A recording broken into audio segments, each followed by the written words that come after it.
Los Angeles Chargers are really starting to flash on the defensive side of the ball. In this game, they looked really damn good. Now, I do understand the Vikings were missing some pieces, especially their tackles. But let's just take a look at some of the film. They're going to be in a full slide to the right side of the formation as they try to sell a little bit of a play action. They're also going to get Justin Jefferson out the backfield into the flats. From there, we're going to be running a deep crossing route. We're going to be running like this inside out post down the field as well. But from there, we're going to get a free rusher off the edge in Derwin James. We're going to reach the point of attack with the tight end. Usually when you're in a full slide, you have a man side, okay? Now, the man side is usually picked up by A, the tight end, or B, a running back from the backfield, right? So again, they're in a full slide. They're sliding, really trying to sell the run to the right. You're going to see the running back try to pick up Derwin James. Try. That's the key word. Does not and is not able to. If they had time, they might have been able to hit this crosser over the middle. That looks like it could be wide open. Now, there is a deep player behind that. But Derwin James is a good job. And then everyone else gets there, forces that ball out early, and throws it away, right? Whenever you can generate pressure on a quarterback, guys, you can really create one of 6 different scenarios, whether it's a bad throw by the quarterback, a bad decision by the quarterback, maybe you force an interception, maybe you get the sack, maybe you force the fumble on the sack, or maybe you draw a holding call on the offensive line. Again, most important thing in football is A, protecting your quarterback, and B, getting to the opposing quarterback. And we're going to show you exactly why they got to the quarterback at a really high rate, forcing Carson Wentz to never be comfortable. Before we dive in, if you want a part 2 to this video, let me know by commenting down P2. And let's just dive right in to some more film from this game.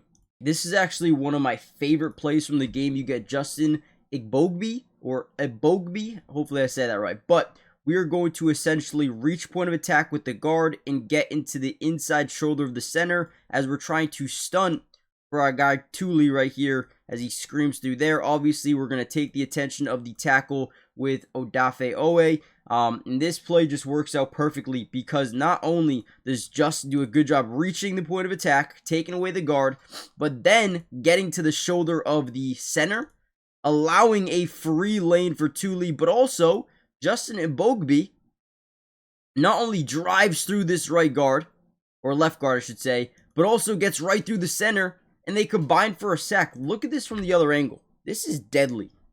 Okay, you also have a really good sell job here by Tuli as he acts like he's going to go this way, turns, and fires back around. But again, this play right here by Igbogbe. Hopefully I'm saying that right, man. Unbelievable. Again, boom.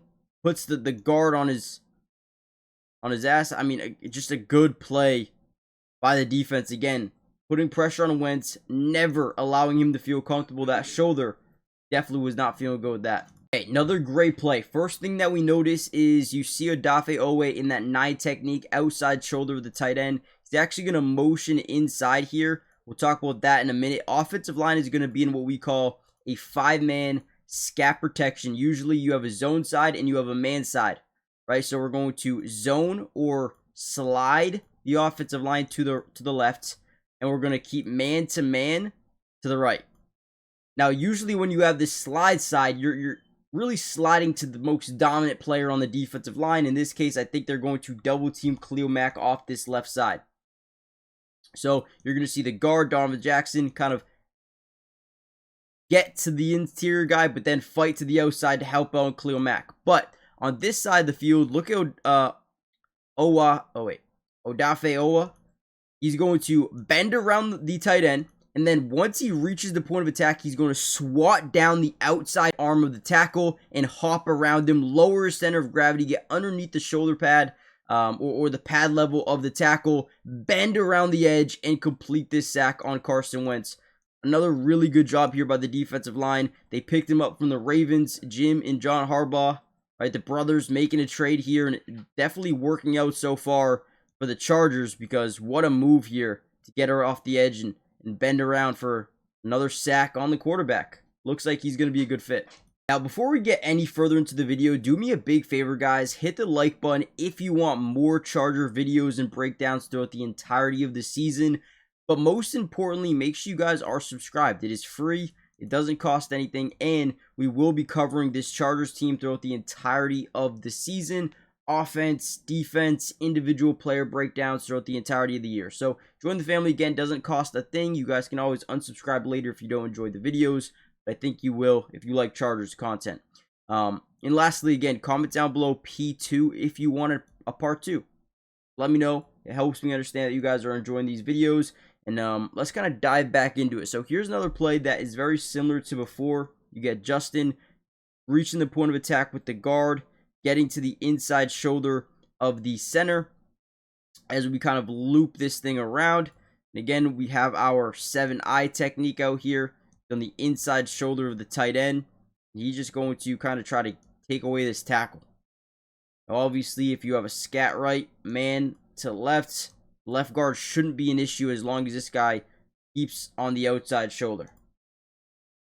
So they're going to motion the tight end. You're going to see 7-eye. Again, we're going to reach the point of attack, hit the center, right? Beautiful job. And then because that guard has to rotate back and try to guard Tuli as he stunts around, now we get a free lane here. That dude, Justin, dude, just demoralized the center.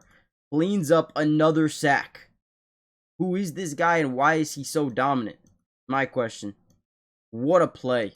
Look at the poor center just get bullied off his feet. Lord. Now, yeah, they stunt and release off Mack. They double team Mack essentially. What happens to this guy? Does Henley back up? Yeah, so he just is in man coverage. He was just trying to show pressure to the guard, force him left. Yeah, that play was perfect. Monday Night Football is going to be amazing tonight, and I had a couple of picks for you guys, so we could potentially over 1,000x our money. With the sleeper app, I've been having so much fun using it, and guys, really quickly, if you use my promo code DUBS, they're going to give you a 100% match deposit with your first deposit, which means if you put in 100, they're going to give you 100 in bonus funds. Just take that alone and use it, right? It's amazing. But let's go through some of my picks. I'm going to start off with Bijan. I like Bijan today to just get a lot of passes. I think Buffalo's going to go up early. So let's look at his line of 115.5 rushing and receiving yards, and I'm going to go more than just 100. I think he's going to catch the football a ton in this football game. I also like Josh Allen rushing, but I'm going to keep it at 25.5, go more than 25. I think that's fair. The Chicago Bears run defense is not very good at all. We're going to go to rushing yards, and I'm going to put it at 50, more than 50 rushing yards. I think that's another one that's pretty fair. One more. I want to go Kyle Pitts. Darnell Mooney, I believe, is out today. I could be wrong, but 25 receiving yards more than I feel like is pretty fair. So Bijan, rush receiving, Josh Allen rushing, Jacory 50, Kyle Pitts 25 plus. I feel like that's fair. If you put 20, you can win 50. Obviously, you can put a lot more. I like playing really safe. But if you really want to go for the moon, you guys can. Let me know in the comments down below. And again, use promo code DUBS. Get that free match deposit. You'll get up to $100 on your first deposit. Terms and conditions apply. See Sleeper's terms of use for details. Currently operational in about 25 different states. So make sure you guys check out Sleeper today. And again, code DUBS. Once again, offensive line is going to be in that 5-man scat protection essentially. We're going to slide over to Mack's side. We're going to get man-to-man to the right. You have our 9 technique way out here. Now, they're also going to chip and release off Mack. So that is another thing you want to pay attention to. But Mack does a really good job on this play. We're also going to send pressure up this B gap on the right to take control of that running back, right? We're going to blitz that B gap there. Now watch, the offensive line fully first chips off Mack, slides the offensive line to Mack, but they still can't stop him. Kind of bullies this left guard or left tackle back about 4 or 5 yards into the front side of the quarterback, and we ultimately get a sack and a forced fumble on this play.